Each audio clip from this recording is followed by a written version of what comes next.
இப்போ அங்க எப்படி அந்த இளநீ தண்ணீர்ல விளக்கெரியுது? எண்ணெயில தான் விளக்கெரியும், இளநீ தண்ணீர்ல விளக்கெரியுது.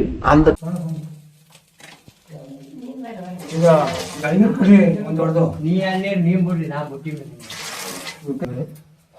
இந்த இளநியை ஊத்துறாரு பாருங்க, நேச்சுரலாவே ஊத்திட்டு இருக்காரு. அந்த தண்ணீர் தான் வந்து இளநீ தண்ணீர் தான் வந்து. இதுதான் அந்த பிக்ஸை பாத்திரம்.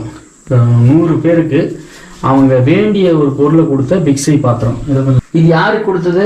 இது மைசூர் மகாராஜா கொடுத்தது. இந்த மைசூர் மகாராஜா யாருக்கு கொடுத்தாருங்க? அந்த சுவாமிஜிக்கு. சுவாமி அந்த ஒரு உருண்டை எடுத்து வச்சாங்களா, திருப்பி ஒன்று வந்துச்சா, அப்படியே அப்படியே அப்படியே அப்படியே அப்படியே 100 பேருக்கு ஒரு பைசா. 100 பேருக்கு வயிறு நம்பிருச்சு.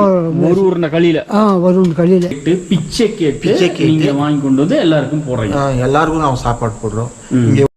குகைக்குள் சிவலிங்கம், இளநீரில் விளக்கெரியும் விந்தை, ஒரு உருண்டை களியில் 101 பேருக்கு பரிமாறிய அதிசயம், கேட்டதை கொடுக்கும் அச்சய பாத்திரம், சீடர்களின் ஜீவ சமாதி, மைசூர் மகாராஜா கொடுத்த வாள். வீடியோக்குள்ள வாங்க பார்க்கலாம்.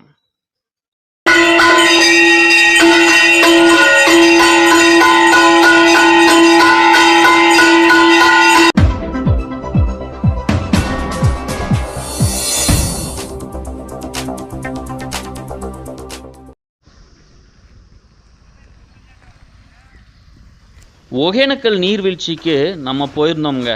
ஆற்றை பர்சலில் கடக்கும்போது சில நபர்கள் நம்மளோடு பயணித்தாங்க. அதில் ஒரு சிலர் நம்மளை பார்த்துட்டு பிரஸ்காரங்களான்னு கேட்டாங்க. ஆமான்னு சொன்னோம். அப்போது நாங்கள் இப்போ ஒரு கோயிலுக்கு போயிடறோம்ங்க. நூறொந்து சாமி கோவில்னு அதுக்கு பேர்.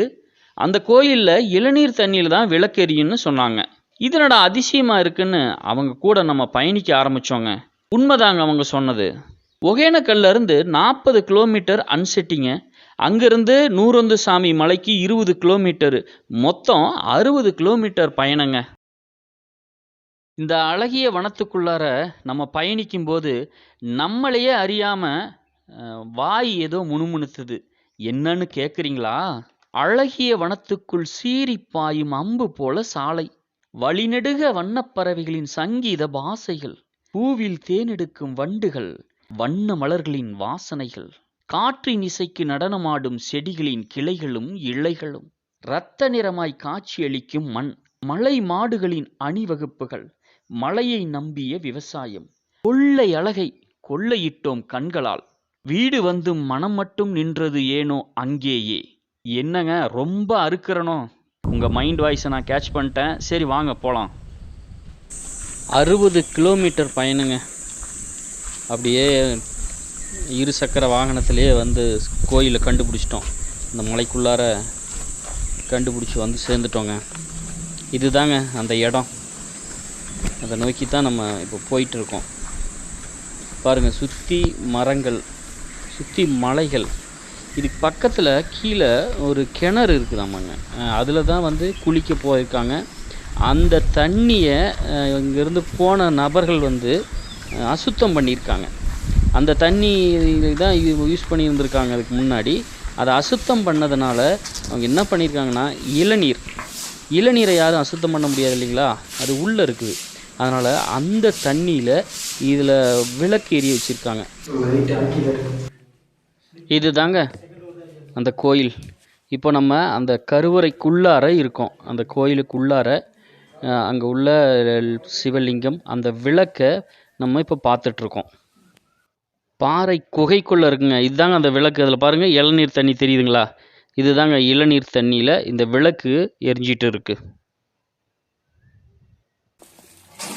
பாருங்கள், அந்த விளக்கில் இருக்கிற அந்த இளநீர் தண்ணியை எடுத்து ஊற்றிட்டு இருக்காங்க.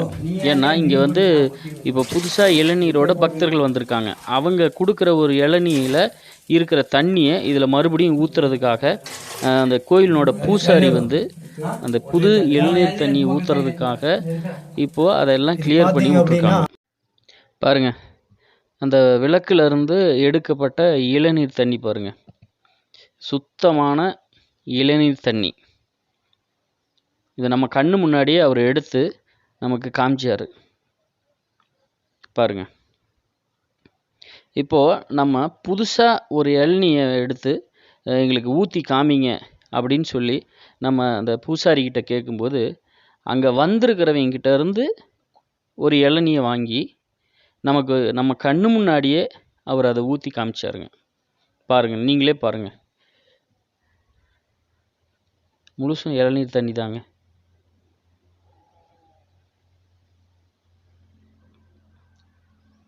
பாருங்க, அந்த இளநீர் தண்ணியில் தாங்க இந்த விளக்கே எரிஞ்சிட்டு இருக்கு பாருங்க.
இந்த இடம்தாங்க அந்த சித்தர், பல அதிசயங்களை செய்த இந்த சித்தர் ஜீவ சமாதி அடைந்த இந்த இடம்தாங்க இது.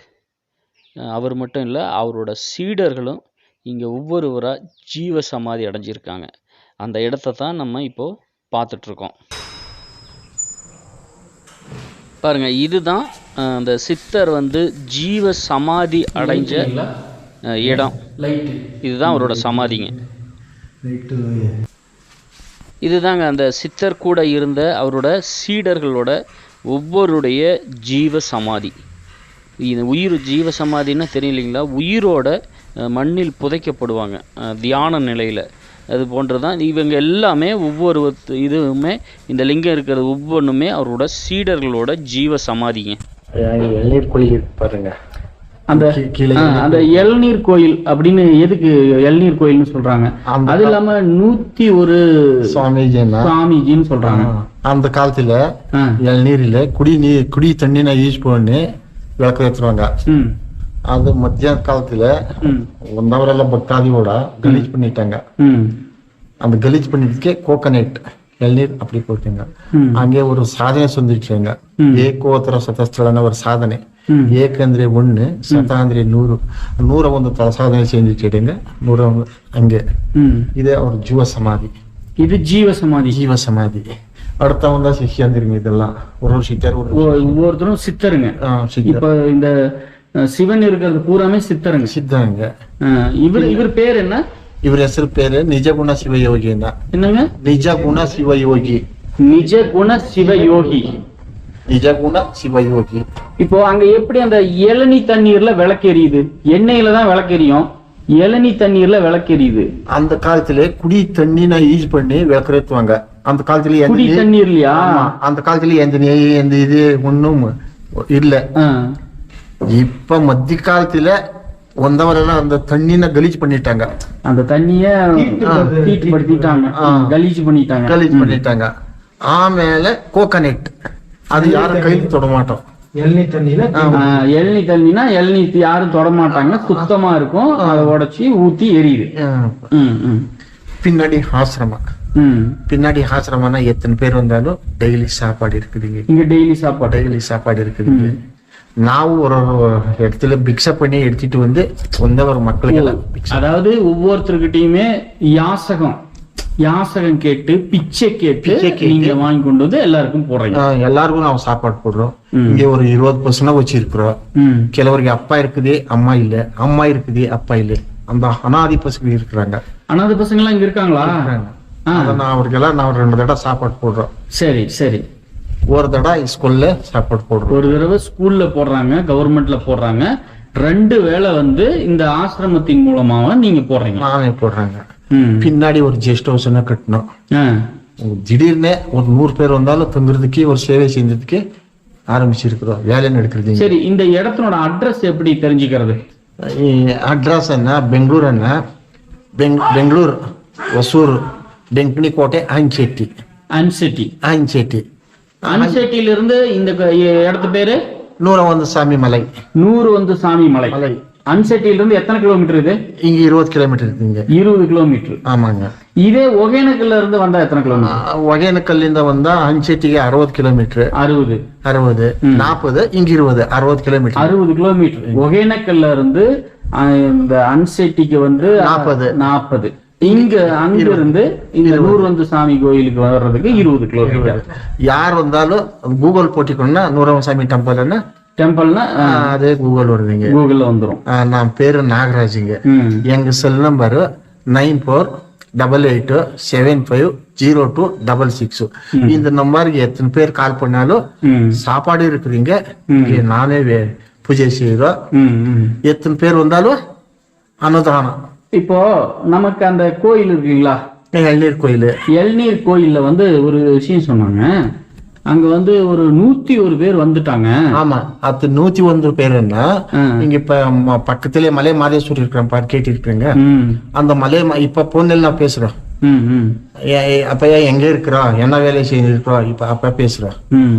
அப்ப போன் இல்ல, ஒரு மனசோட ஒரு போன். அது நீ என்ன வேலை செஞ்சிருக்கிறன்னா இவர்னா 101 சுவாமிஜின்னு அவர் கேட்டார். மலை மாதேஸ்வரர், ஐயா நான் இங்கே ஒரு ಏಕೋತ್ತರ ಸತಸ್ಥಳ ಸಾಧನೆ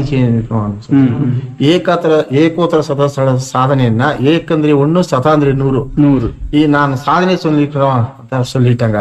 அவர் திடீர்னு ஒருத்தர் வந்து 100 பேர்னா சிஷியரோட ரெடி பண்ணிட்டாங்க. மலை மாதேஸ்வரர் நம்மளுக்கு பசியா இருக்குங்க, இந்த காட்டுக்குள்ள என்ன கொடுப்பாங்க அந்த கேட்டதுக்கு, ஐயா எங்க பக்கம் தண்ணி இருக்குதுங்க, கை காலையெல்லாம் கழிச்சு ரெடி பண்ணிட்டு நீ வாங்க, நான் பூஜை பண்ணிட்டு நான் சாப்பாடு கொடுக்குறோம் நான் சொல்லிட்டாங்க. அவரது பிக்ஷை பாத்திரம் இருக்குதுங்க. அந்த பிக்ஷை பாத்திரத்துல அவர் ஒரு ஆள் சாப்பாடு, அவர் என்ன நினைச்சாரு, ஒரு ஆள் சாப்பாடு வருதுங்க. அவர் சாப்பிட்டுட்டு அங்க பூஜை பண்ணிட்டாங்க. அதாவது ஒரே ஒரு ஆளுக்கு மட்டும் தான் சாப்பாடு இருக்கு. ஆனா 100 பேர் வந்துட்டாங்க, திடீர்னு வந்துட்டாங்க. 101 பேர் வந்துருக்காங்க. வந்தவரையில இந்த காட்டுக்குள்ள இட்லி கொடுக்குறாரா, சப்பாத்தி கொடுக்குறாரா, சோறு கொடுக்குறாரா, களி கொடுக்குறாரா, ஒருத்தரும் ஒரு மனசோட வந்துச்சுங்க. 100 பேர் லைனாக உக்காந்துச்சுட்டு அவருக்கு பிக்சைக்குள்ள கை போட்டா யார் என்ன நினைச்சிட்டாரோ அதையே வருதுங்க. ஓ, அப்போ 101 பேர் என்ன நினைச்சாங்களோ, என்ன சாப்பாடு நினைச்சாங்களோ அந்த பிக்ஸை பாத்திரத்துல இருந்து ஒவ்வொன்னா எடுத்து கொடுத்துருக்காங்க. 100 பேருக்கு குடிச்சிட்டுறாங்க. அந்த 100 பேரு சேர்த்து நீயும் சாப்பாடுங்க அந்த கேட்டுக்கு அவரும் உக்காந்துட்டு சாப்பாடுறதுக்கு நான் 100 நீ 101 நம்ம 100 பேரு சேர்த்து நீங்க ஒருத்தருக்கே வந்துருந்துங்க. அதான் 101 அப்படி செஞ்சு கொடுத்துருக்கு. இப்போ அந்த பிக்ஸை பாத்திரத்தை நம்ம பார்க்கலாமா? வாங்க.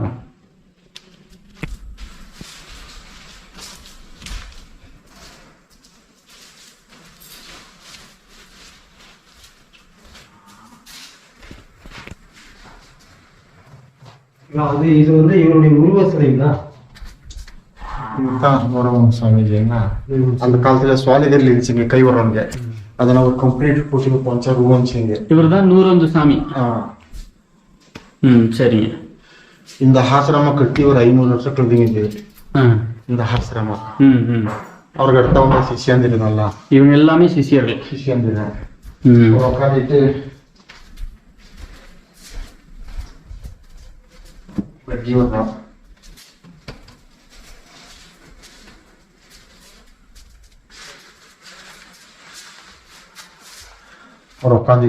உட்காந்துட்டு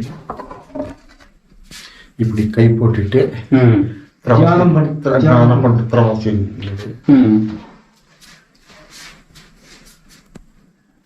101 சாமியும் 101 சாமியுடைய தியானம் பண்ணும்போது இது மைசூர் மகாராஜர் அந்த காலத்துல பாதுகாப்பு. ஓ, இது யாரு கொடுத்தது? இது மைசூர் மகாராஜர் கொடுத்தது. இந்த மைசூர் மகாராஜா யாரு கொடுத்தாருங்க?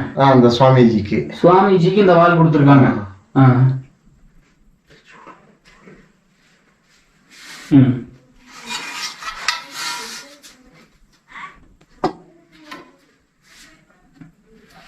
அந்த பாத்திரத்தை சொல்லி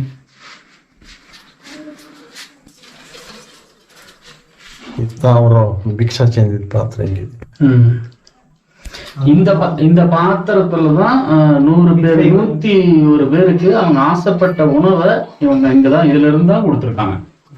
இதுதான் பிக்ஷை பாத்திரம். ஒரு கெஸ்ட் ஹவுஸ் என்ன கட்டணும், எத்தனை பேர் வந்தாலும் இங்க தங்குறதுக்கு சேவை செய்யறதுக்கு எல்லாம் கட்டணும். இதுக்கு எல்லா வந்தவர் பக்தரோட யார் வந்தாலும் இதுக்கு ஒரு கொஞ்சம் உதவி கொடுத்தா. அதாவது எவ்வளவு பேர் வந்தாலும் இங்க தங்கறதுக்கும் இங்க சாப்பாடும் கிடைக்குது. இப்ப புதுசா இந்த கோயில் சார்பா இந்த இடத்த வந்து கட்டிட்டு இருக்கிறாங்க. வர்றவங்க தங்கறதுக்காக கட்டப்பட்டு இருக்கிற ஒரு மடம். இதுக்கு வந்து பண உதவி, நிதி உதவி செய்யணும்னு அவங்க எதிர்பார்க்கறாங்க. அது இல்லாம அவங்க கிட்ட போதுமான அளவு பணம் இல்லை. எண்ணம் இருக்கிறவங்க, உதவணும்னு நினைக்கிறவங்க இவங்களுக்கு நீங்க உதவலாம்.